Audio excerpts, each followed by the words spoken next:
Now, when I say Portugal, what's the first thing that springs to your mind? Is it Cristiano Ronaldo?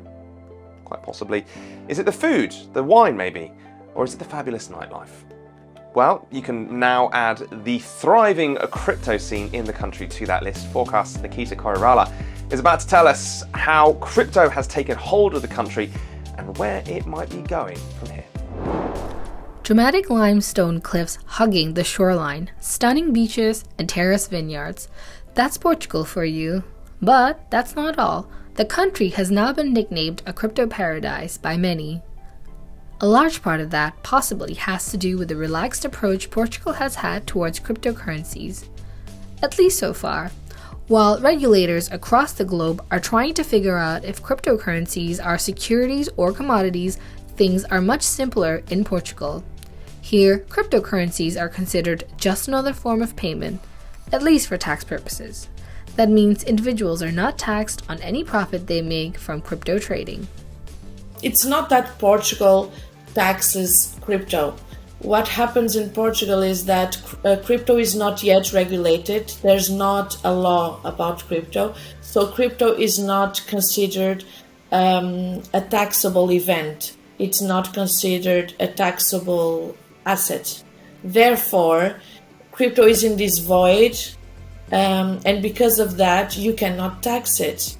What foreigners that are coming to Portugal are taking advantage of is the fact that you can trade, yield, stake crypto in Portugal and not be taxable about that. Why? Because it's not capital gains. It's not an asset. It's like it doesn't exist.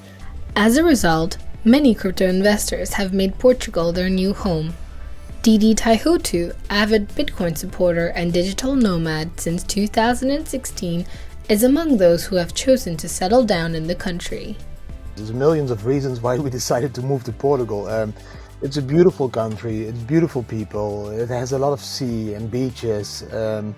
It's still affordable, like it's one of the more cheaper countries of Europe, and it has massive Bitcoin adoption, and you pay 0% tax on Bitcoin. So I think all that combined makes it the perfect package for me to be in Portugal. You could spend a day under the Portuguese sun, sipping a cool drink and getting a massage without spending €1. How, you ask? By paying in Bitcoin. What else? So, you can get sailing classes to pay with Bitcoin. You can go to a fish restaurant. You can do an adventure park. So, yes, the adoption is massive here, and it's which makes it more easy for us as a family to live here and spend our Bitcoins. And there's plenty of real estate to buy with Bitcoin as well. In fact, Portugal's first real estate transaction took place earlier this year in May, fetching the seller 3 Bitcoin. And it's not just real estate.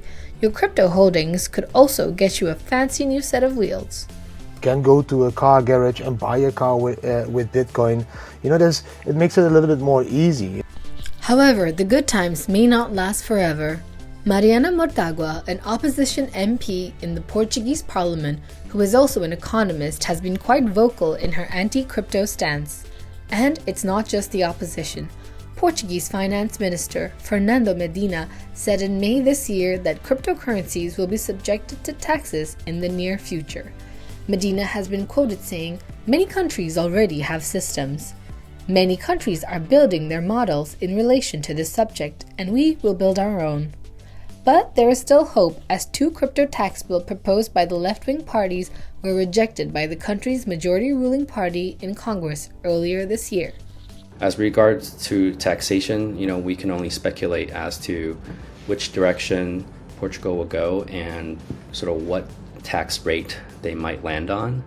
I think if they are very serious about their policy of being a crypto hub, then they probably would be keen to protect their tax advantage versus other EU countries.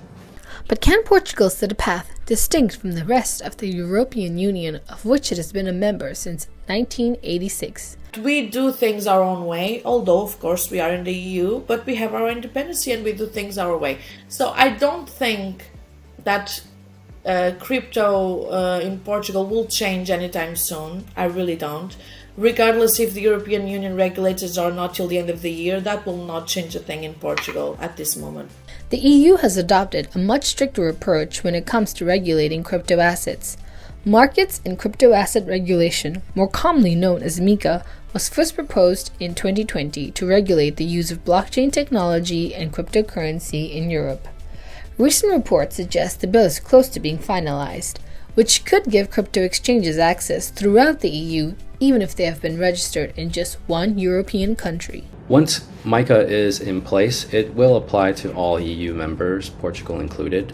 So what that will do is it will level the playing field amongst the EU member countries. There will be sort of a single standardized regulatory framework, licensing framework. If you're a crypto company looking to enter the EU market, you will need to be regulated and licensed with the European Banking Authority. But it's looking a bit rough for crypto exchanges in Portugal. CryptoLoja and Mind the Coin were the first crypto exchanges to receive approval from the Portuguese Central Bank last year, but they've already hit troubled waters. According to reports, major Portuguese bank Banco Santander and Banco Comercial Português have shut down CryptoLoja's account. Mind the Coin is also struggling with shuttered accounts, but crypto firms continue to be keen on Portugal. 7 firms have been granted the Virtual Asset Service Provider, or VASP license so far, and a dozen more are set to be in line per local media, including Binance, the world's biggest crypto exchange by volume. Despite all the challenges, Portugal's love for all things crypto is thriving, and as long as crypto usage and adoption finds a community and government support, the country could live up to its title of crypto paradise. For Forkast, I'm Nikita Koirala. Well, if you'd want even more details on the latest development in Portugal's blockchain scene, head on over to Phil Lisbon's summit. That is running from October the 30th to November 4th.